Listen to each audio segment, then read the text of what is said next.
और अब बात अब तक की सबसे बड़ी खबर की। ओरमांझी के सिर कटे शव के मामले में रांची पुलिस को बड़ी कामयाबी मिली है। रांची के चंदवे इलाके से सिर कटे शव का सिर बरामद हुआ है। चंदवे इलाके में एक खेत में सिर गड़ा हुआ मिला है। हत्यारों ने बड़ी बेरहमी की है। सिर को गलाने के लिए नमक डालकर सिर को मिट्टी में दबाकर रखा गया था। 10 दिनों बाद आखिरकार पुलिस को सिर मिला है। इससे रांची पुलिस और एसआईटी की बड़ी कामयाबी मानी जा रही है। आपको बता दें कि ओरमांझी से सिर कटी लाश बरामद हुई थी, जिस मामले में पुलिस को अहम सुराग मिला था, जिसके बाद पुलिस की टीम रांची के चंदवे में एक तालाब में कटे सिर की तलाश में शुरू की गई, लेकिन खेत से शव को बरामद किया गया है। और ओम प्रकाश जुड़े में इस खबर पर ज्यादा जानकारी के साथ। ओम प्रकाश, बड़ी कामयाबी कह सकते हैं इसे रांची पुलिस के लिए, लेकिन आखिर कैसे यह कामयाबी मिली? क्योंकि 10 दिन से रांची पुलिस हर जगह की खाक छान रही थी। उसका वाइफ पता नहीं था, बिलाल की वाइफ जी, जाहिर तौर पर जिस तरह से इस केस जब से सामने आया उसके बाद से लगातार पुलिस जो है, रांची पुलिस जो है वो दबाव में थी, और इसका दबाव भी लगातार पुलिस के चेहरे पर साफ तौर से देखने को मिल रहा था। लेकिन आज जिस तरह से कामयाबी मिली वो बताता है कि पुलिस मामले को गंभीरता से ले रही थी, और इस मामले में भी पुलिस पूरी शिद्दत के साथ काम कर रही थी, और उसी का आज नज़ारा देखने को मिला। पुलिस को आखिरकार सिर जो है वो एक खेत में गड़ा हुआ बरामद हुआ। मामले में आपको बता दें कि बेलाल के परिवार की तरफ से काफी सहयोग, एक तरह से कहा जाए, अगर पुलिस के द्वारा उन्हें उठाया गया तो उसके बाद उनके तरफ से सहयोग मिला, और उन्हीं के निशानदेही पर सर को एक खेत से बरामद किया गया। ये भी बताना चाहेंगे दर्शकों को कि जिस खेत में सिर को डाला गया था उसके साथ ही नमक भी डाला गया था। काफी मात्रा में नमक जो था वो सिर के आसपास रखा हुआ था ताकि सिर गलता रहे, और पुलिस जल्द से जल्द इस पूरे घटनाक्रम का जो साक्ष्य है वो खत्म हो जाए। तो कहा जाए तो काफी शातिराना अंदाज में इस तरह की घटना को अंजाम दिया गया था, लेकिन पुलिस ने सिर को बरामद कर लिया गया। हालांकि मामले का आरोपी बिलाल अब भी पुलिस गिरफ्त से दूर है, जिसकी तलाश में पुलिस लगातार छापेमारी कर रही है। वहीं परिजनों से या फिर रिश्तेदारों से कहा जाए तो उनसे भी बात की जा रही है ताकि उसका कुछ अहम सुराग जो है पुलिस को मिल सके और आरोपी तक पुलिस पहुंच पाए। हम अपने दर्शकों को बताना चाहेंगे कि पुलिस जो है यहाँ पर सुबह से ही मेहनत कर रही थी। 2 तालाब हैं, 2 तालाब को पूरी तरह से खंगाला गया, लेकिन वहां पर सुराग नहीं मिला। कुछ दूरी पर जो कपड़े हैं वो भी बरामद किए गए हैं। उन कपड़ों की भी जांच की जा रही है कि वो कपड़े किनके हैं, क्योंकि उसे भी मिट्टी में दबा कर रखा गया था। वहीं कुछ दूरी पर जो सिर है उसे रखा गया था, और मामले में पुलिस को अहम सफलता मिली है। आपको बता दें कि एफएसएल और डॉग स्क्वाड की भी टीम यहां पर पहुंची थी, और 3 तारीख को जिस दिन से शव बरामद हुआ था, सिर कटी लाश जो बरामद हुई थी, उसके बाद से ही पुलिस जो है वो लगातार इस केस में प्रयास कर रही थी कि और मामले में जो भी आरोपी हैं उन तक पहुंचने की कोशिश कर रही थी। लेकिन सबसे बड़ी समस्या जो थी वो शिनाख्त की थी, और शिनाख्त न होने के कारण ही पुलिस के सामने ये केस पूरी तरह से जो था वो एक अनसुलझी पहेली बनी हुई थी। लेकिन जैसे ही इनाम की घोषणा की गई, पुलिस को लगातार अहम सुराग मिलने लगे। एक परिवार भी चान्हों से सामने आया जिसने इस पूरे घटनाक्रम में और उन जो मृतिका है उस पर बेटी होने का दावा किया, जिसके बाद पुलिस को यह सफलता मिली है, और मामले में आरोपी की भी जल्द गिरफ्तारी की बात की जा रही है। ओम प्रकाश, एक परिवार सामने आया था, उसका डीएनए टेस्ट करवाया गया था, उसके बाद से ओरमांझी में सिर कटी लाश का अब सिर भी बरामद कर लिया गया है। तो क्या अब पुलिस पूरी तरह से शिनाख्त कर पा रही है कि आखिर ये लड़की कौन थी और इस हत्या के पीछे की वजह क्या थी?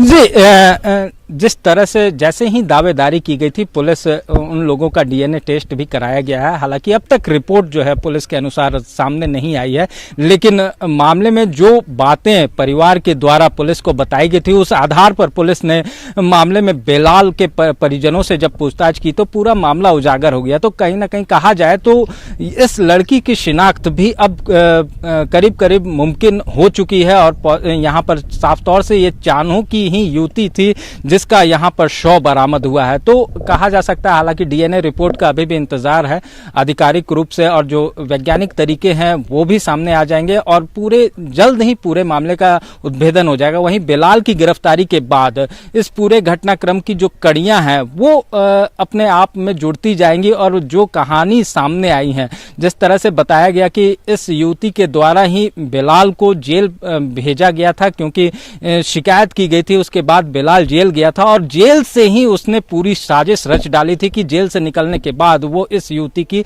हत्या कर देगा, जो इसकी दूसरी पत्नी चलिए ओम थी। प्रकाश, आप और नजर बनाए रखिए इस पूरे में मामले पर, हम लगातार आपसे जानकारी लेते रहेंगे। उधर इस मामले में काफी तफ्तीश के बाद पिठौरिया थाना के चंदवे गांव निवासी शेख बिलाल का नाम सामने आया है। पुलिस शेख बिलाल की गिरफ्तारी के लिए छापेमारी में जुटी हुई है। पुलिस को हत्याकांड में बिलाल के शामिल होने की आशंका है। पुलिस ने बिलाल की तस्वीर भी जारी की है, साथ ही सूचना देने वालों के लिए इनाम की बात भी कही गई है। कुख्यात राजा जावेद उर्फ बंबैया जावेद की हत्या के मामले में भी बिलाल का नाम सामने आया था। तो तस्वीरें आप देख सकते हैं।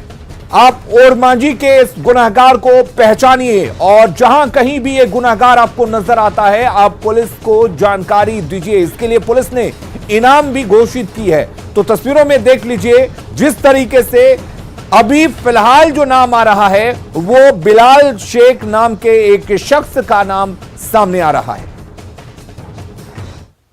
और बड़ी खबर इस वक्त बिहार से है। कांग्रेस की बैठक में आज फिर हंगामा हुआ है। बैठक में प्रभारी भक्त चरणदास भी मौजूद थे। धक्का मुक्की और कुर्सियां फेंकी गई हैं।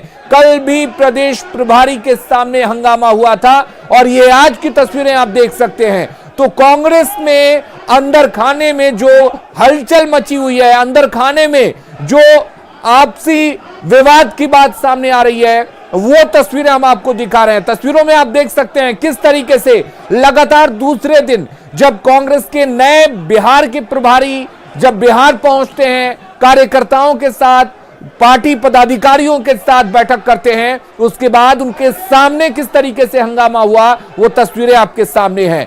तो कल भी हंगामा हुआ था, आज भी धक्का मुक्की की खबर है, कुर्सी फेंके जाने की भी खबर है। तस्वीरों में आप देख सकते हैं किस तरीके से कई नेता मंच पर चढ़ गए हैं। वहां पर खुद भक्त चरणदास मौजूद हैं, मदन मोहन झा मौजूद हैं, बावजूद इसके यहां पर हंगामा कर रहे हैं।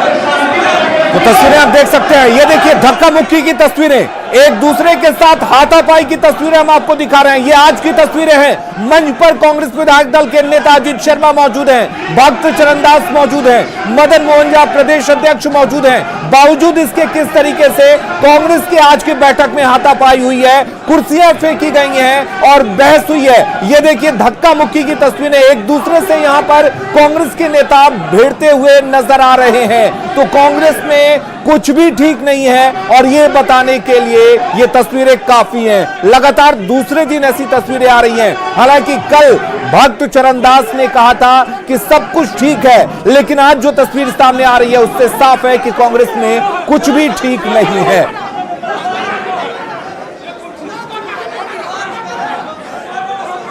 और संजय हमारे साथ जुड़े हुए हैं। संजय, तस्वीरें साफ बयां कर रही हैं कि कांग्रेस में कुछ भी ठीक नहीं है और बात तो बढ़ती जा रही है।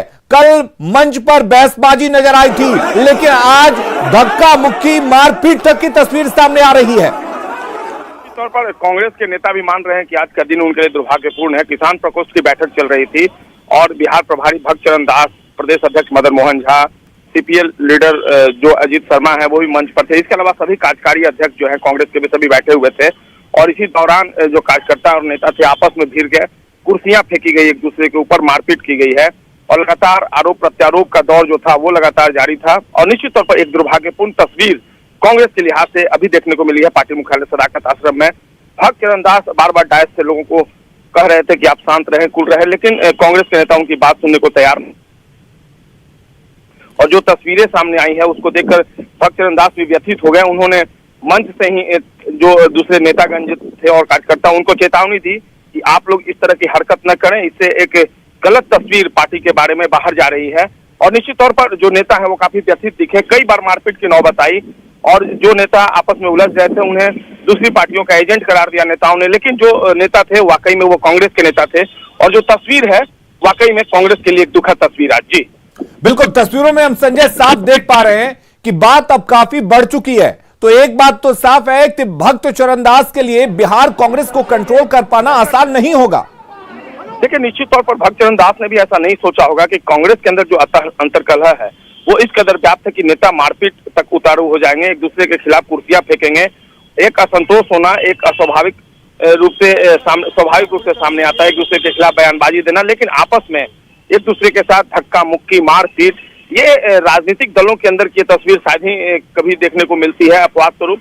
और कांग्रेस आज अपवाद बन गई है। आज की जो ये घटना है निश्चित तौर पर कांग्रेस नेताओं को व्यथित कर गई है। जो बड़े नेता हैं वो काफी दुखी नजर आए थे। हालांकि भक्त चरणदास ने अभी भी उनका लगातार संबोधन चल रहा है, जो नेता अंदर बच गए हैं बाकी को बाहर निकाल दिया गया है और वो कह रहे हैं कि इस घटना को मैं कतई बर्दाश्त नहीं करूंगा। उन्होंने माना कि कांग्रेस के अंदर गड़बड़ियां हैं बिहार में, उन्हें पहले से इस बात का आभास था और उसी को ठीक करने आए हैं, लेकिन गड़बड़ियां इस कदर है शायद वो ये नहीं जान पाए थे, लेकिन जो अब चीजें सामने आ रही है उसको आने वाले दिनों में ठीक किया जाएगा। जी संजय, जिस तरीके से हम तस्वीरों में देख पा रहे हैं, साफ दिख रहा है कि मंच पर यहां पर प्रदेश अध्यक्ष मौजूद हैं, प्रदेश के नए प्रभारी मौजूद हैं, कांग्रेस विधायक दल के नेता मौजूद हैं, तमाम बड़े नेता मौजूद हैं। लेकिन आखिर बात इतनी क्यों बिगड़ गई, बात इतनी क्यों बढ़ गई कि एक दूसरे को धक्का देना पड़ा और मंच तक कई नेता पहुंच गए? देखिए, निश्चित तौर पर दरअसल अभी किसान प्रकोष्ठ की जो बैठक चल रही थी उसमें नेताओं को बारी बारी से बोलने का मौका दिया जा रहा था। कुछ एक नेता ऐसे थे जो कह रहे हैं कि उन्हें भी बोलने का मौका दिया जाना चाहिए था, लेकिन उनका लिस्ट में नाम ही नहीं है। इसी बात को लेकर असंतोष उभरा और एक गुट के नेता उठ खड़े हुए, उनके समर्थन में जो दूसरे कार्यकर्ता थे वो उठ गए और इसी दौरान बात इतनी बढ़ी कि मारपीट कुर्सियां फेंकने तक जा पहुंची।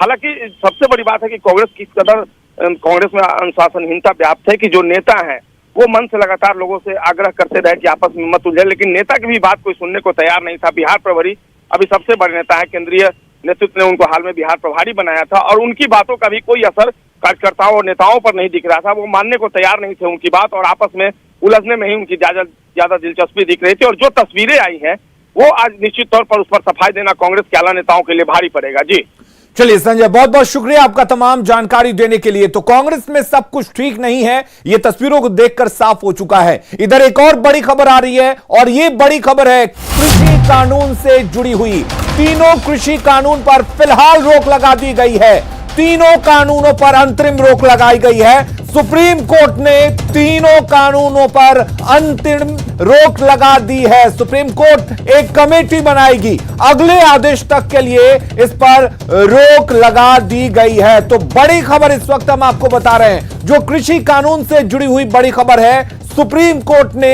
तीनों कृषि कानूनों पर अंतरिम रोक लगा दी है। पहले सुप्रीम कोर्ट की तरफ से एक कमेटी बनाई जाएगी जो बीच बचाव करेगी और दोनों पक्षों की बातों को सुनेगी। उसके बाद इस पर फैसला होगा कि आगे क्या कुछ होगा। लेकिन फिलहाल सुप्रीम कोर्ट ने कृषि कानून के तीनों बिलों पर अंतरिम रोक लगा दी है।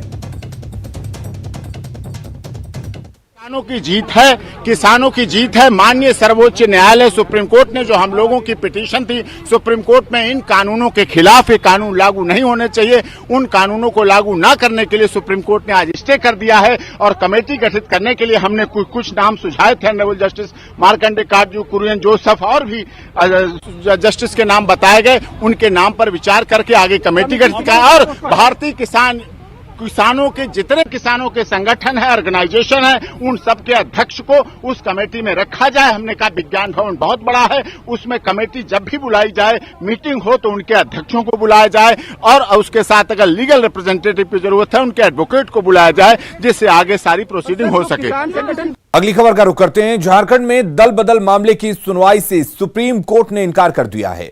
झारखंड विधानसभा अध्यक्ष रविंद्रनाथ महतो ने याचिका दायर कर हाई कोर्ट के आदेश को चुनौती दी थी। इस पर सुप्रीम कोर्ट ने कहा कि मामला हाई कोर्ट में लंबित है, लिहाजा हाई कोर्ट इस मामले में फैसला कर दें। सुप्रीम कोर्ट ने हाई कोर्ट से बुधवार को मामले की सुनवाई करने के लिए कहा है। विधानसभा चुनाव में बाबूलाल मरांडी की जेवीएम में 3 सीटें जीती थी, जिसमें सिर्फ बाबूलाल मरांडी बीजेपी में शामिल हुए, जबकि 2 विधायक कांग्रेस में शामिल हो गए। विधानसभा अध्यक्ष रविंद्रनाथ महतो ने बाबूलाल मरांडी के बीजेपी में शामिल होने को दल बदल कानून का विरोध माना और बाबूलाल मरांडी को नोटिस जारी कर दिया, जिससे बाबूलाल मरांडी ने हाई कोर्ट में चुनौती दी और हाई कोर्ट ने विधानसभा अध्यक्ष के नोटिस पर रोक लगा दी। फिर इस आदेश को विधानसभा अध्यक्ष ने सुप्रीम कोर्ट में चुनौती दी थी।